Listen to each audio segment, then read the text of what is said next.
पत्रकार परिषद घेण्याचं सर्वात मुख्य कारण हे की आपल्याला सर्वजण ज्ञात आहात की महाराष्ट्रासहित संपूर्ण देशामध्ये बेरोजगारीचं प्रमाण जास्त प्रमाणात वाढत आहे. दिवसेंदिवस हा अत्यंत गांभीर्य विषय असून बरेच तरुण युवा ह्या बेरोजगारीमुळे, नोकरी मिळत नसल्यामुळे चुकीचे पावलं उचलत आहेत, डिप्रेशनमध्ये जात आहेत, नैराश्यामध्ये जात आहेत. कुणी त्यामुळे टोकाचं असं आत्महत्येसारखे पावले उचलत आहेत आणि बरेच युवा पिढी हे रोजगार न मिळत असल्यामुळे त्या ठिकाणी चुकीच्या मार्गांवरती जाऊन गुन्हेगारी क्षेत्र असेल तिथे वळत आहेत, व्यसनाधीन होत आहेत.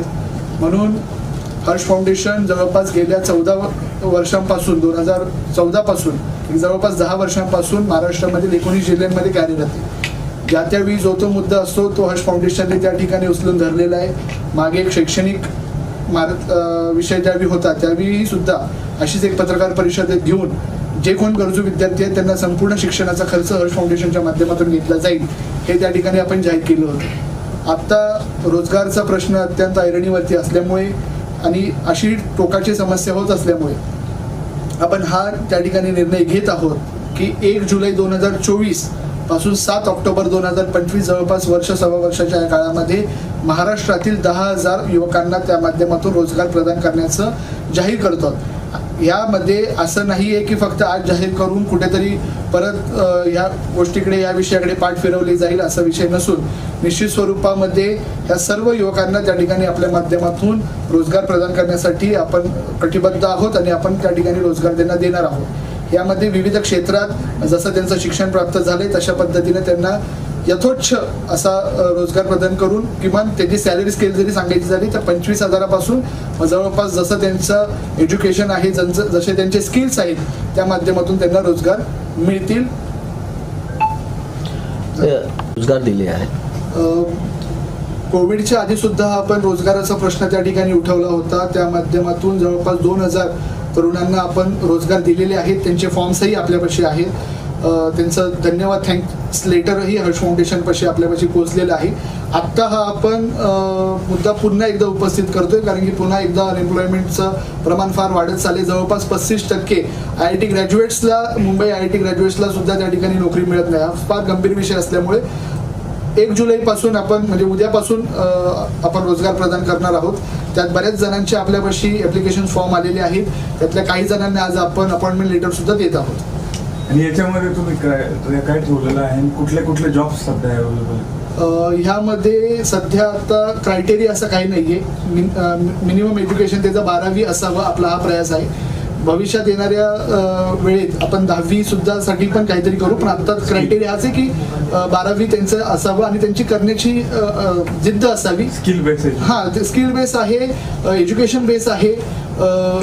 माझ्यासोबत आता माझ्या उजव्या बाजूला राहुल नाटा बसलेले आहेत. त्यांचं ग्रॅनिझर कंपनी आहे. त्यांचं त्यासोबत रोवेट म्हणून इलेक्ट्रिकल बाईक आणि कार मॅन्युफॅक्चरिंग कंपनी आहे. त्यांना त्या ठिकाणी रोजगार प्रदान करायचे. जवळपास त्यांच्याच माध्यमातून आपल्याला नाही म्हटलं तरी जवळपास 10,000 त्यांनाच लागणार आहेत. असे बरेच सारे ऑर्गनायझेशन्स आहेत. त्यासोबत आवर्जून मला सांगायला आवडेल की ज्या तरुणांना, ज्यांना व्यवसाय करण्याची इच्छा आहे, ज्यांना स्वतःच्या पावलांवरती, कारण की प्रत्येकालाच रोजगार नाही. आपण भारत हा युवकांचा देश म्हटला जातो आणि कुठल्याही देशाची प्रगती त्या ठिकाणी होते ज्यावेळी तिकडचा युवक सक्षम होतो. तर अशा तरुणांना ज्यांना रोजगार व्यतिरिक्त व्यवसाय स्वतःचा करायचा आहे आणि त्यांना आर्थिक सहाय्य पाहिजे असेल तर विश्वासच्या माध्यमातून आपले जे फायनान्शियल इन्स्टिट्यूट आहे त्या माध्यमातून आपण त्यांना रोजगारासाठी सुद्धा अर्थसहाय्य करणार आहोत. त्यासोबत निर्मिती ग्रुपचे आपले काही बरेचसे वेंचर्स आहेत. निर्मिती ग्रुप रिअल इस्टेटमध्ये काम करतं, त्यासोबत हॉटेल इंडस्ट्रीमध्ये काम करतं.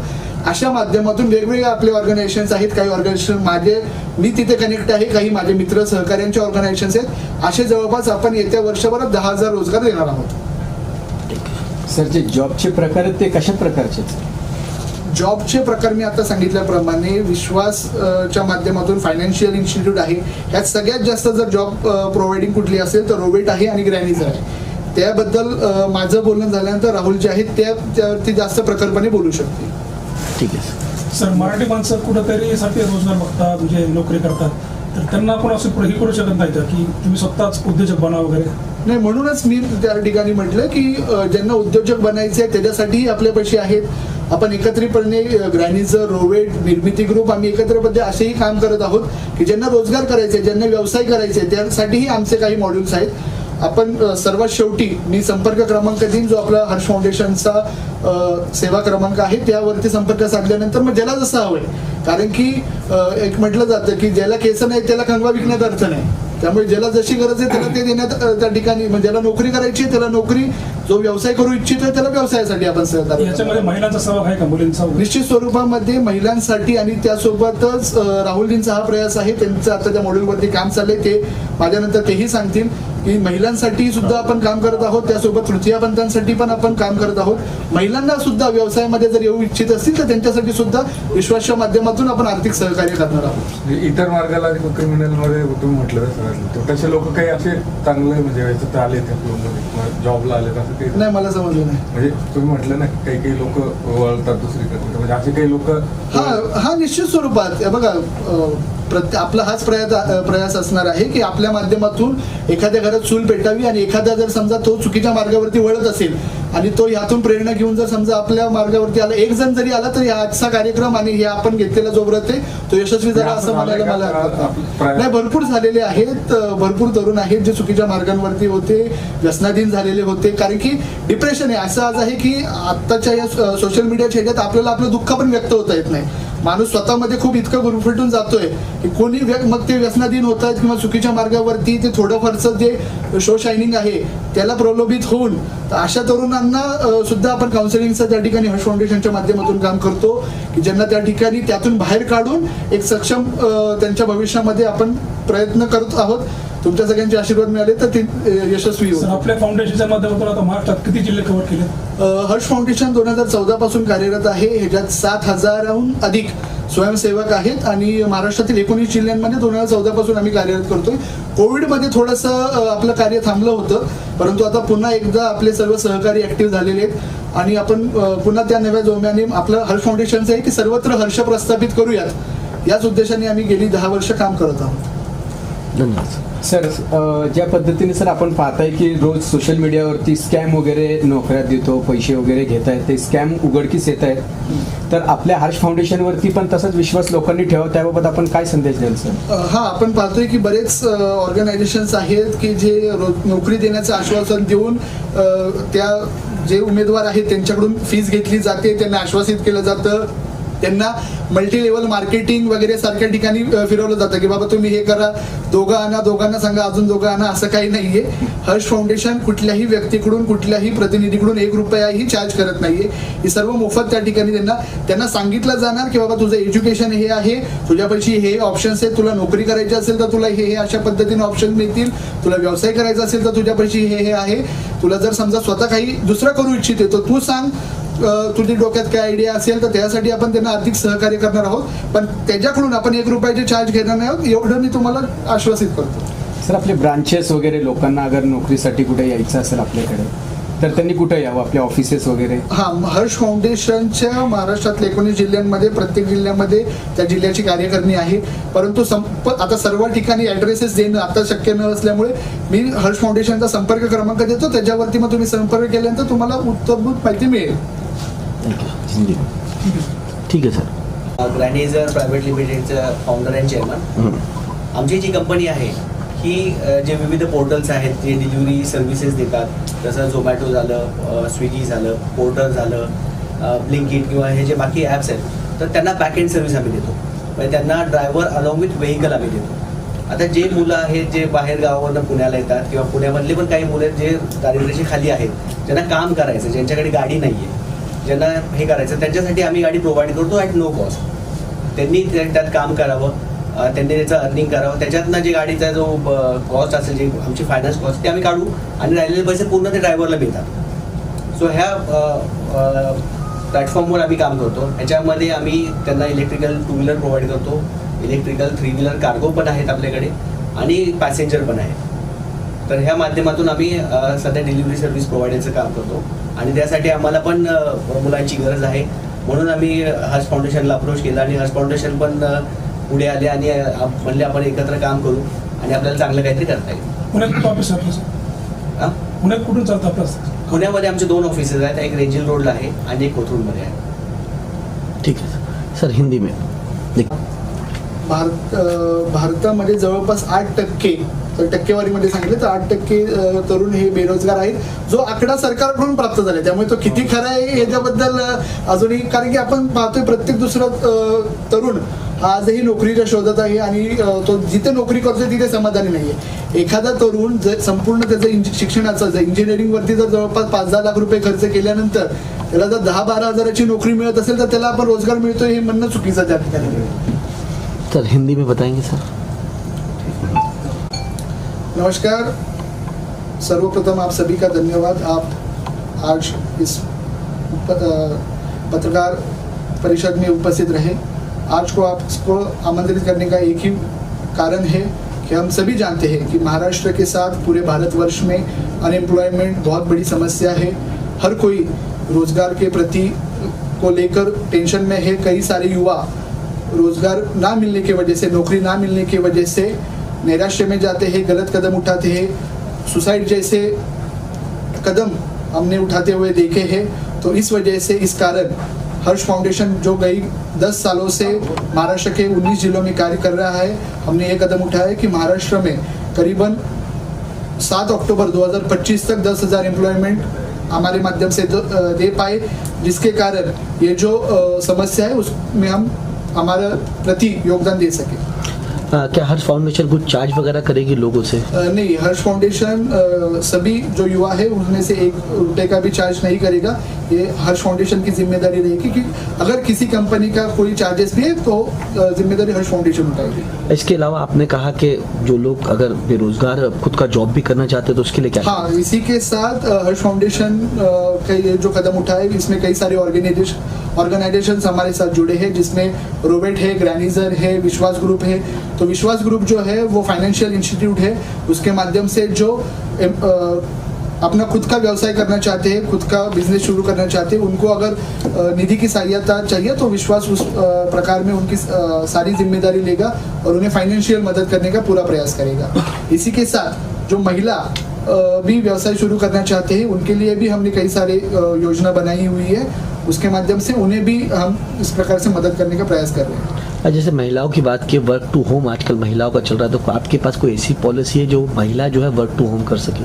नहीं, कई सारे ऑर्गेनाइजेशंस हैं जिनकी रिक्वायरमेंट है वर्क फ्रॉम होम से, पर अभी जो हम देख रहे हैं जो महिला के लिए कर रहे हैं वो ऐसा है कि उनके व्यवसाय के लिए हम ये कर रहे प्रोत्साहित कर रहे कि वो खुद का व्यवसाय करे और आगे जाके, क्योंकि ये तो शुरुआत है, करीबन हमें 2025 तक 10,000 एम्प्लॉयमेंट देना है, इससे आगे भी जाके देना है.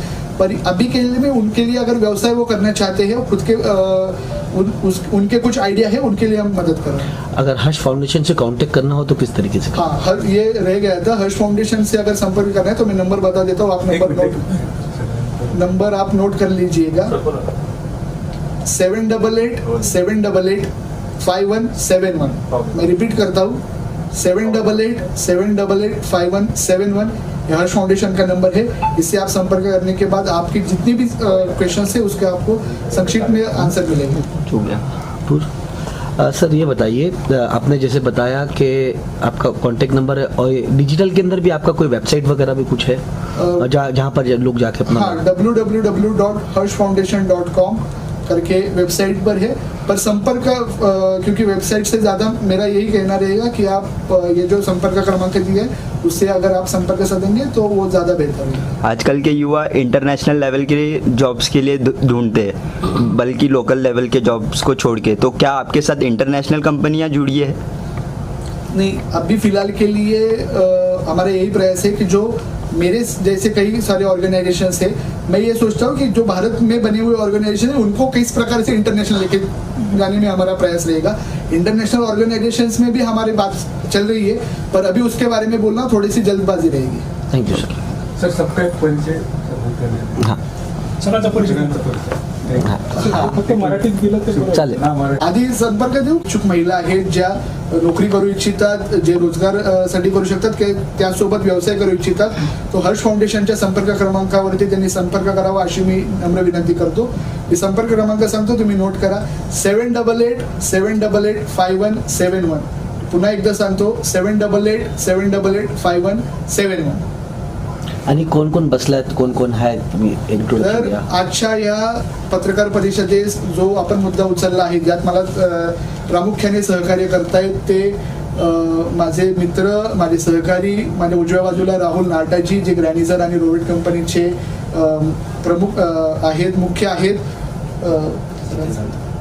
त्यांच्या उजव्या बाजूला जितेंद्र लोढाजी जे सुद्धा राहुलजींचे सहकारी आहेत, त्यांना या संपूर्ण व्यवस्थेमध्ये सहकार्य करत असतात. माझ्या डाव्या बाजूला विश्वास ग्रुपचे जे आपले संचालक आहेत सुभाष शिंदे, त्यांच्या डाव्या बाजूला सागरदादा पावगे जे भोर युवा फाउंडेशनच्या माध्यमातून पुण्यातले आणि भोरमधील तरुणांसाठी त्या ठिकाणी काम करतायत. माझ्या उजव्या बाजूला पुढे आकाश जगताप म्हणून आहे, त्यांचंही नवी मुंबईमध्ये व्यवसायाचे बरेच सुरू आहेत.